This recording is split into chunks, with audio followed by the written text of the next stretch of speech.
Question number 7. Oh, it's the last question, honey. Okay, here we go. I'm getting excited. 12 minutes, okay. I know, Not bad. that's good. We'll use. So, greetings. School of Louis Automotive. Don't see myself doing buy here, pay here to chasing people to repo cars. I sold them, right? And as a future used car dealership, do I have an option to pick banks that use immobilizer car tracking versus banks that use recourse? Or maybe repos? Repos, maybe, yeah. That use repos. Also, can you please educate me on curtailment, on subprime financing? Thanks. Thank you. Okay. And that's 2 part questions. So let's let me see if I can answer the one about the tracking device. Or here, why don't we start at the beginning? Buy here, pay here. So meaning that you're a used car dealer and you're offering your own financing, meaning that you have money and you're willing to loan your own money. Yeah. The traditional way of actually being buy pay means it's your money, right? So you actually willing to loan your own money out to somebody, and then that means you're responsible for the repos and all, like what you're saying. That's a lot of work, headache. You probably don't want to get involved in that, and you're saying that you probably don't want to get involved in that anyway. So that's fine. Then you want to talk about the. That's an option to pick. Right. Can you Yeah. So basically here's how we can clear that up. Keep in mind that when you find a customer for financing, it's not your responsibility to make sure that they're paying you on time. Because once you finance a car, the bank or the private lender cuts you a check directly. So it's just like a cash deal.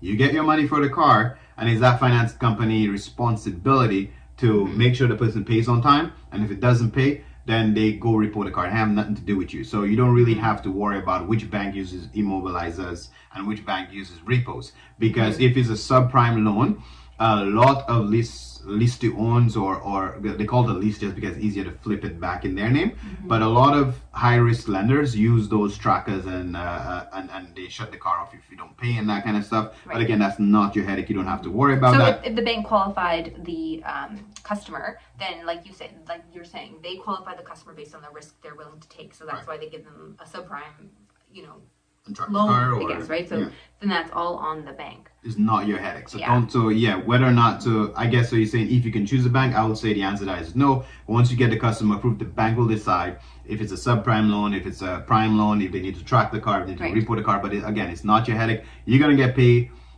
before the customer starts defaulting anyway, right? And they're not going to call you. The bank's not going to be like, hey, listen, this customer's not paying. Why isn't, they don't. It's not your problem. Exactly. They'll pay you your referral fee and say thank you for bringing us this customer, and then that's it. That's all. You don't have to stress. And I guess that basically should more or less answer your second part to that question about the curtailments. Again, curtailments would be when somebody make a payment towards the principal of the car, not really paying off the loan, but you're just paying down your loan principal. You don't have to worry about that. If you gave the person an open loan, that's something that they'll negotiate with the bank directly. Again, you already go out and paid for the car, is not worried about. The only curtailments you would have to worry about is if you have your inventory financed through AFC and next gear. You got to make sure you manage your cash flow well in order to pay those curtailments. Okay, so that's the only curtailments you got to worry about.